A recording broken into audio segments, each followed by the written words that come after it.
Silbury Hill is a 4,500-year-old man-made mound in Wiltshire, England. It's 130 feet high and 100 feet in diameter, making it the largest artificial mound in Europe. It is an important part of the ceremonial landscape surrounding Avebury Henge, the largest stone circle in the world. It's one of several ancient man-made mounds in the area, which were all built in a similar fashion and all next to rivers. Wiltshire itself is full of many ceremonial megalithic sites, including Stonehenge, and is a known paranormal hotspot. This area is home to lots of UFO activity, missing time incidents, and crop circle formations turning up regularly. So Maria, when was Silbury Hill built? Who built it, and what do you think its primary function was?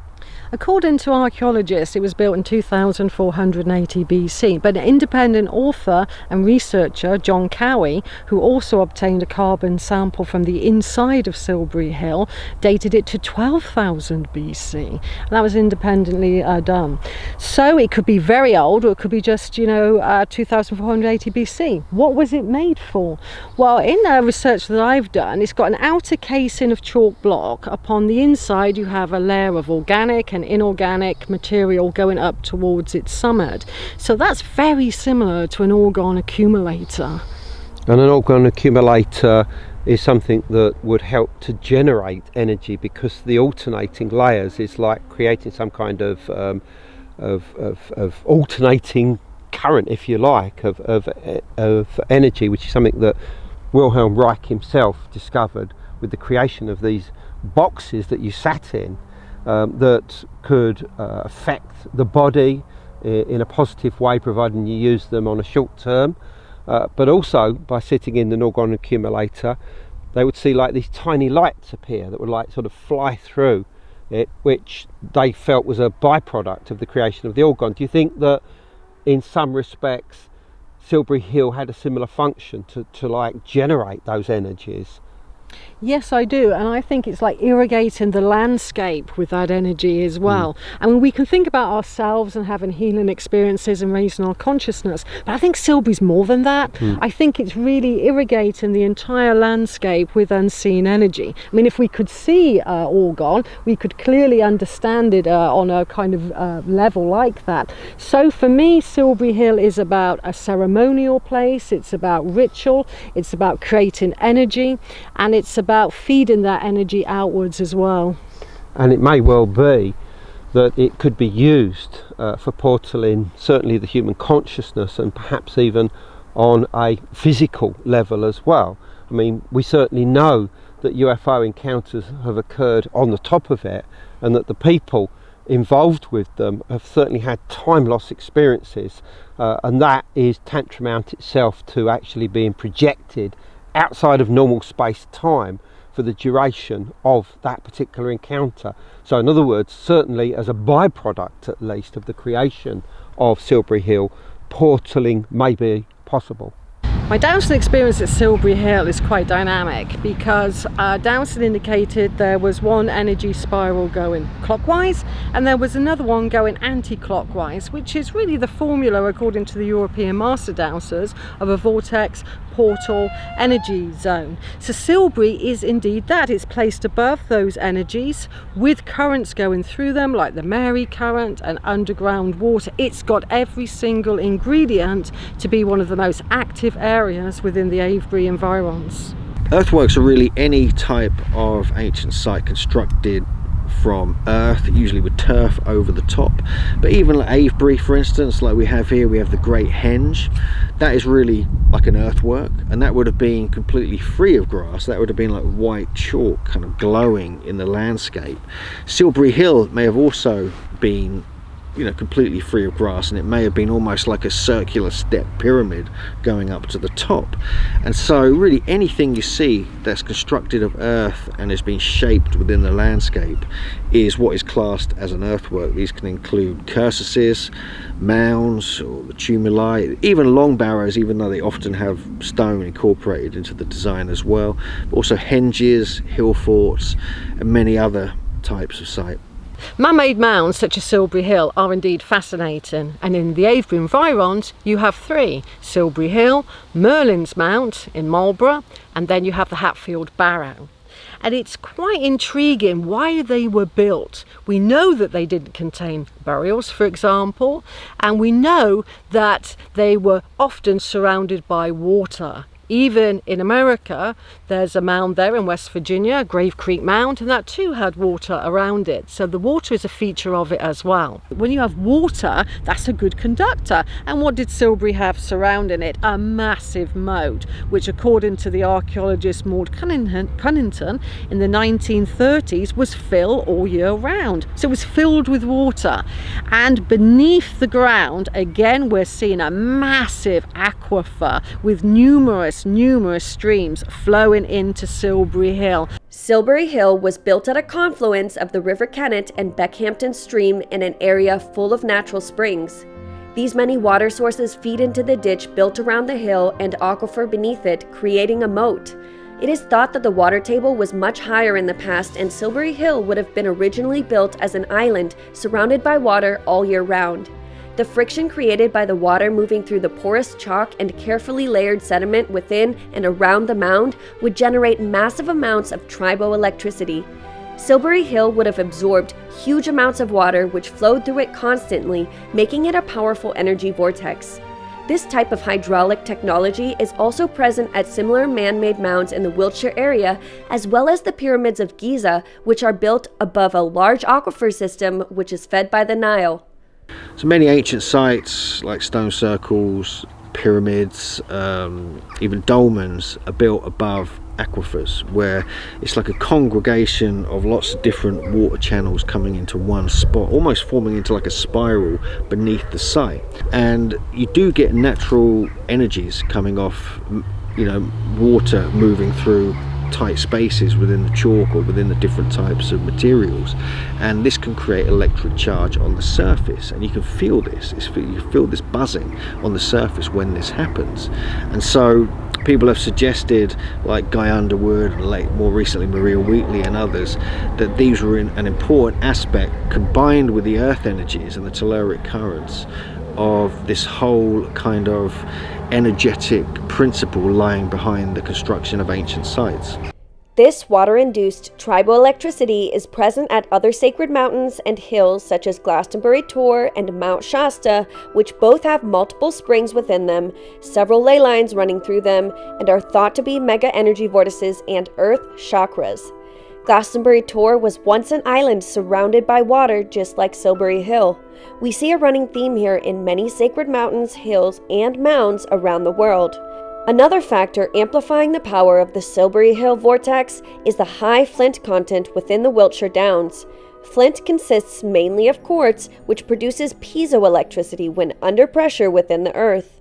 So, if we want to look for somewhere that enhances these earth energies more than anywhere else, this is a prime example. Silbury Hill here behind us now. Exactly, it's amplifying the earth energies, and engineer David Webb came out with me for the day, and he measured the electrostatic field at the top of Silbury Hill, which does increase with height naturally anyway, compared to a control zone at the bottom and away from the mound, and he got a reading 1,000 times greater at the top to the bottom. So it's almost like the electrostatic field is more intense at the top than it is at the bottom. So that could be the energies or the combination of the shape, the place, and the energies combined. Also with Silbury Hill, it's sited on a geodetic power center. That's where you get numerous types of earth energies. When people look at ancient sites, they tend to think about the crossing points of ley lines, earth currents. That does not make a power center. It has to be layers and layers of different types of earth energy, and Silbury has it all in the area, as does Merlin's Mound a few miles away. So I think they were accumulating energy and releasing it. A friend of mine was filming Silbury Hill one night, and he noticed it released a kind of blue colour haze round one part of it, and caught that on camera. And so I think that was releasing some energy caused by the electrostatic field. Hamish Miller in the 1980s and Paul Broadhurst discovered that the Mary current comes from West Kennet Longbarrow, sweeps through Silbury Hill on her meandering course, and then meanders towards Avebury over there. Whereas Michael is in the distance by a mile or so, and will be sweeping towards what's called Windmill Hill, which is a Neolithic causewayed enclosure. So this hill is said to be a mother mound by authors like Michael Dames of the Silbury Treasure. So it's interesting to note the female earth current is coming through the mother mound. Do you think that the construction of these monuments influences the passage of these energy currents, as it were? I think so. I think the architecture at ancient sites does amplify earth energy, and especially anything that is mound-like, dome-like. When we look to places like Maze Howe that have a corbelled roof, it's that same dome shape, and you get it in places like Ohio and other countries besides. So that seems to be a design canon to focus the earth energy. And even at West Kennet Longbarrow, which is just on the horizon line over there, that too would have had that mound-like corbelled roof effect that was then, rounded off. So Silbury would have been originally very bright. It would have been chalk white because it would have been finished off in a brilliant white chalk. It probably had a more of a rounder, sort of almost like breast-like appearance. And the chalk block that reinforces it around the side was a massive chalk block. And if we just turn around over here, then we see on Wading Hill that kind of grass-like area. Can you see it's different to the grass? That is in all probability the quarry of the chalk that went to build Silbury Hill, is believed by archaeologists. And where you have really disturbed earth, you have this kind of different growth prevails. And do you think that the prehistoric peoples that built Silbury Hill did so with full awareness of the presence of these, energy currents? I think so, because it's not just an isolated example. All of the monuments in the Avebury area alone, they are all associated to the Mary and Michael currents. Not necessarily associated to the St. Michael lay, but all of them to the currents that go round those lays. And the same with the Stonehenge environ. You get similar design canons with the earth currents there. So I'm sure our ancient ancestors could decode the land and then decide what sort of structure would be sited on that kind of energy locality. And I think too the energies can travel as well from one site to another, because Silbury Hill is now linked to Stonehenge, just kind of skirts past Avebury, this one particular line. And according to Edward Duke, who was writing about lays long before Alfred Watkins coined the phrase lay, he said there was a planetary system associated with one particular lay, and that Stonehenge represented Saturn, Silbury Hill represented Earth, Avebury Sun and Moon, and by a very large mound close to Stonehenge you have a huge Iron Age hill fort which represented Jupiter. So he saw this lay as representing the planets above that were aligned in a straight line. Yep, all representing. And the interesting thing about his system was mardom. Den is an old English word for settlement, sometimes farmstead. Mar, the settlement of Mars. And you have right in between Avebury and Stonehenge a superhenge called Mardinhenge, and that's associated with Mars. So there may be something quite profound about that planetary lay system. Absolutely. And at Marden there was originally a huge great mound, possibly not as large as Silbury, but certainly of a similar appearance, which is now no longer there, I'm afraid. Silbury Hill is connected to the St. Michael ley line, which stretches across England, passing through many important and historical sacred sites. The Michael ley line pertains to the straight line that connects all of these sites together, but the real power comes from the earth currents that meander and intertwine the ley line, following it the entire route. These are called the Michael and Mary currents. The Michael current is said to carry masculine energy, while the Mary current carries feminine energy. The Mary current goes right the way through Silbury Hill, while the Michael current avoids it. This, along with other feminine connections at Silbury Hill, suggests that this may have been a place where the ancients connected with goddess deities and the creation forces of nature. So what's going on in terms of energy? We have this stone circle here set on a circular energy pattern. We have a geospiral here that's very powerful above what's called the obelisk stone.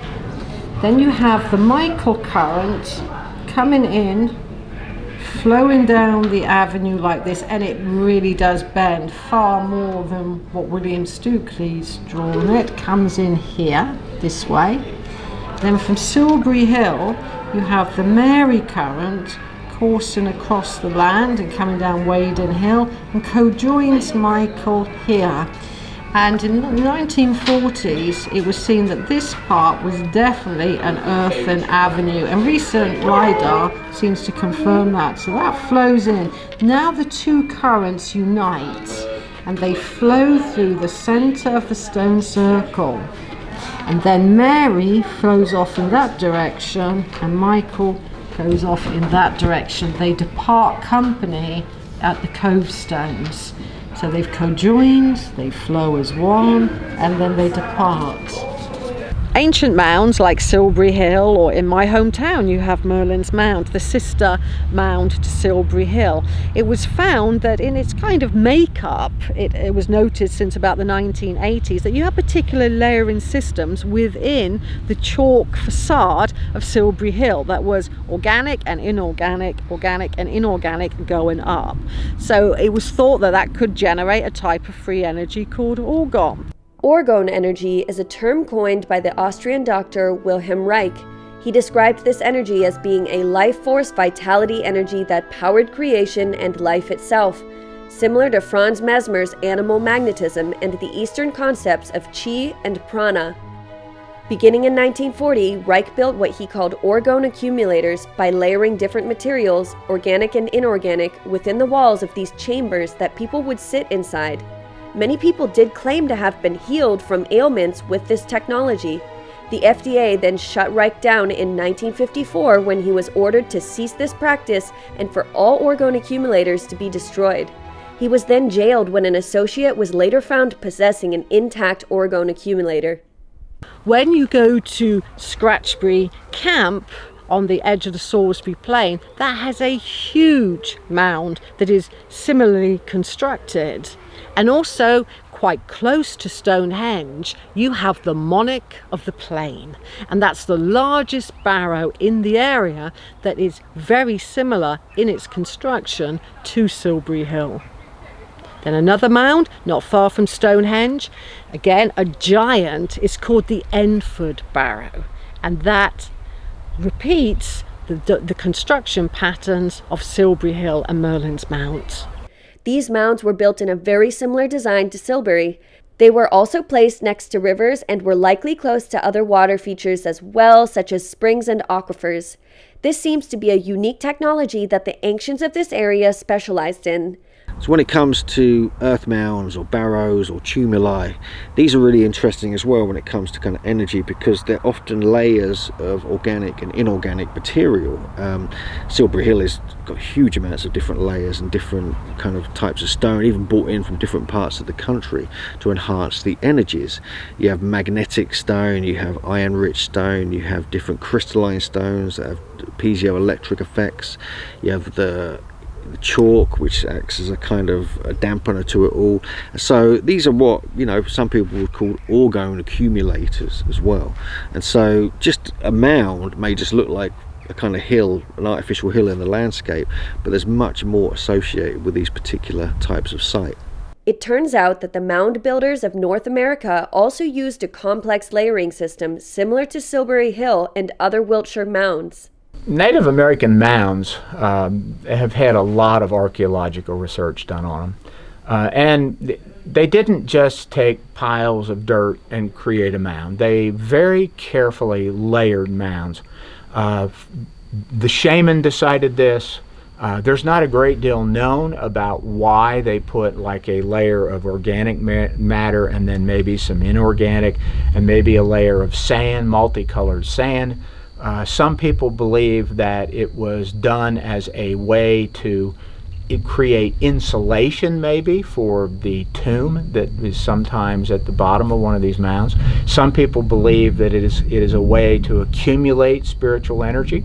They carefully constructed these mounds in such a way that they could be utilized in rituals, and shaman used these sites to alter their consciousness, and the sites literally were like an elevator where their consciousness could ascend up to the upper world or down into the lower world. Silbury Hill was believed to have ceremonial purposes to the ancients, who likely used it as a type of consciousness and vitality energy enhancement device. The human body and its electromagnetic field can interact with the powerful spinning field created by the mound and be altered by it. Silbury Hill could have been used to heighten one's consciousness to help facilitate shamanic journeys into other dimensions and planes. It was a very powerful place to carry out one's sacred rituals and commune with the ancestors or the gods. It could have also been used as a bodily healing and rejuvenation technology, attracting people who wanted to heal various ailments.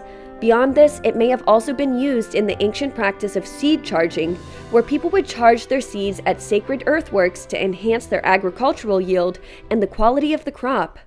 Okay, Maria, can you talk about the acoustic properties of Silbury Hill, please?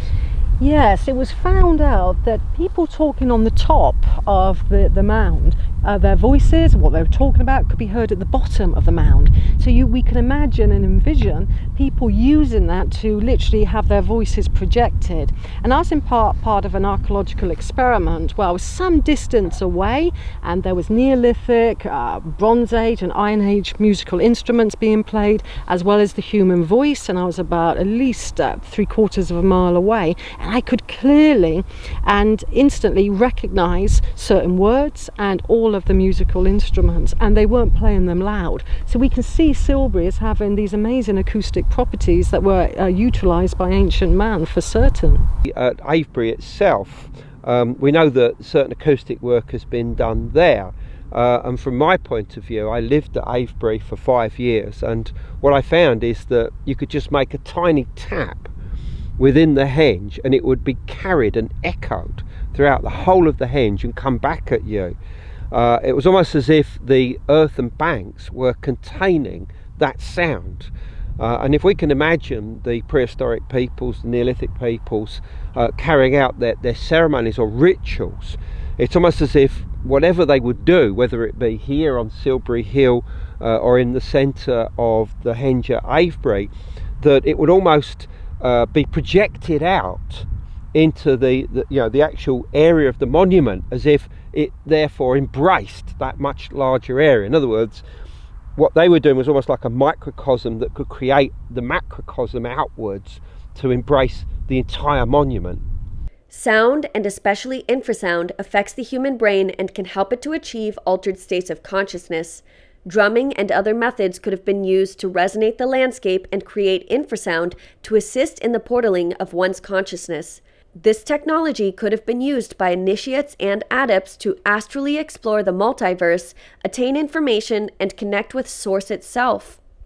So when you're looking at these earth mounds, you're looking at different types of ancient site. Often, some people will call it an Orgone accumulator. This is Wilhelm Reich's idea, but others would just see it as an energy enhancement device.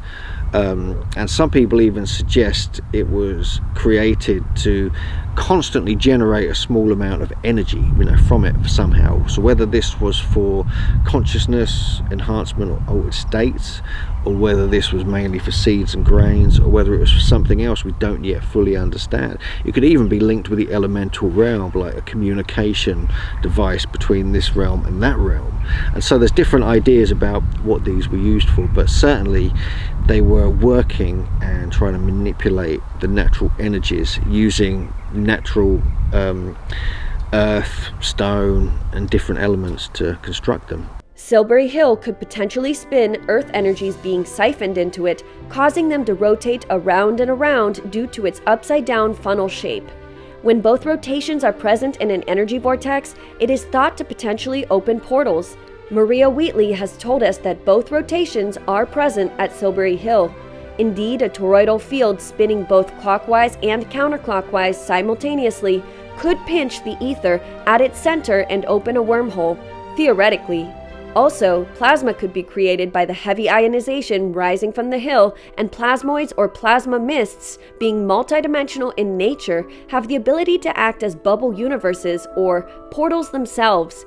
When people encounter these plasma environments, they've been known to experience otherworldly events and missing time, having momentarily gone to another realm of existence and then come back. I mean, how do you think that the construction of these monuments enhances the potential of creating the manifestation of these lights, or certainly the connection with them at least? Yes, I think by building upon the earth currents, underground water, lays that we've discussed, then it kind of like amplifies activity.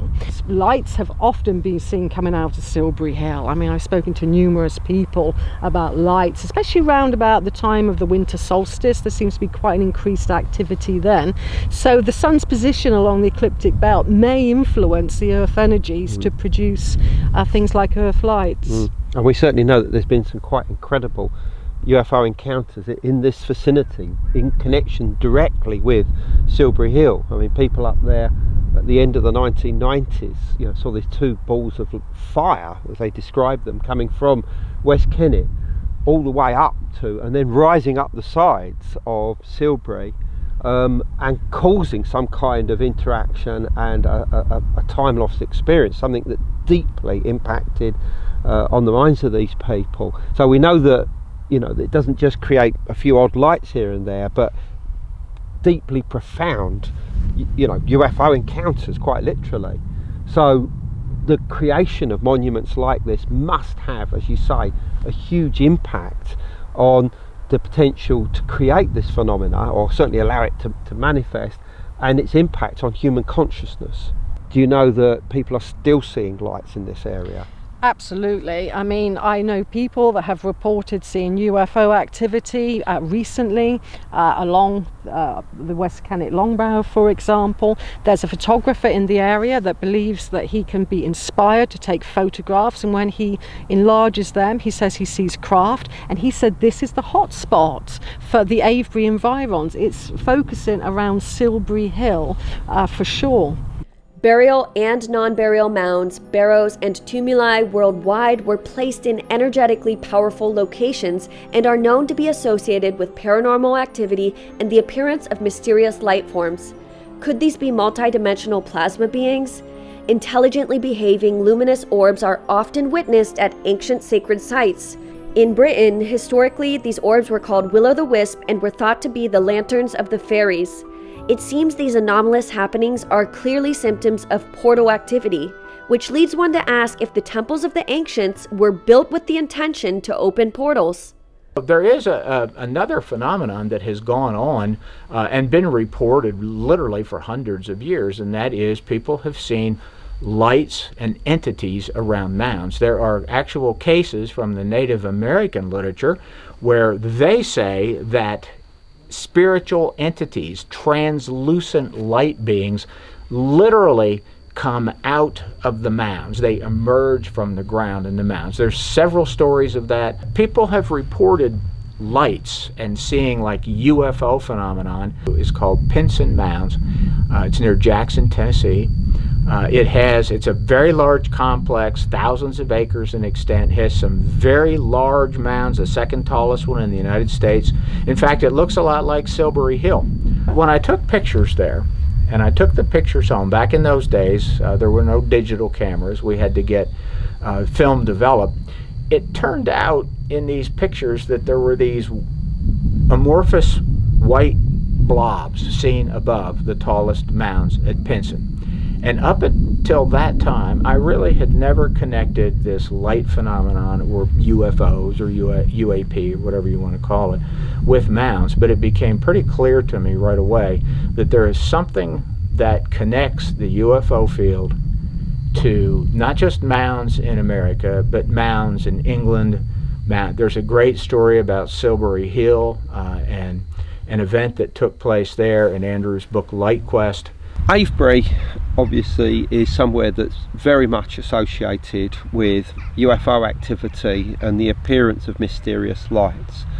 There are a large number of cases going back all the way to the 17th century, and in the more modern era the area has become connected with crop circles, and you get a large amount of tourists, visitors to the area, particularly during the summer months, and they have reported a large number of encountered with mysterious light forms which have involved time-lapse experiences, what appears to be communication with the intelligences, the beings connect with it. And one of the most astounding occurred on Silbury Hill. A group of people were on there in the late 1990s. There was a mist all around, and around midnight the mist cleared, and they saw two balls of fire suddenly appear in the direction of one of the other great prehistoric monuments of the area, which is the West Kennet Long Barrow, which is visible on the hilltop very close by. And these two balls of light gradually moved from the West Kennet Long Barrow down the fields, and at first they thought it was something mundane, but the closer they got they realised that these were something that they just could not explain, could not understand. And they then reached the road at the base of Silbury Hill, and they suddenly transformed into these tetrahedrons, inside which each one was this light being, quite literally, and this disappeared, the lights re-emerged as themselves, and then those two objects actually congealed into one single object, and these two light beings actually came out of this one single object linked in hands. Anyway, they then parted again, and those objects then rose up the hill itself to where these witnesses were seeing all of this going on, and there was a burst of light and a moment of where they lost the clarity of what was going on, and the next thing they knew, these lights were at the base of the hill again, and eventually they moved off. But it was realised after this point that there was a certain amount of missing time, perhaps 20 minutes, half an hour, perhaps even more, and that something happened during that time, and the witnesses involved changed completely after this point. They began making music which was totally inspired by this event, and they've strived to try and understand it since the date when this occurred. But the strange thing is, and this is the oddest thing, is that on the same night, almost at the same time, there was two other people close by at Alton Barnes, and they encountered a similar object and made contact with that and had a very similar experience, and the two experiences are almost certainly related in some way, and all of the sets of witnesses felt that there was some kind of intelligence behind what had occurred. Silbury Hill is a perfect example of an artificially enhanced energy vortex and portal location. The ancients would have likely seen it as an axis mundi, or navel of the earth, a place where the earth and heavens meet and connection with the gods is attainable. I myself had two very anomalous experiences while on Silbury Hill, and apparently I'm not alone in this. Something big is going on there and has been going on for a very long time. I encourage anyone looking to connect with something bigger than themselves to visit this magical site someday.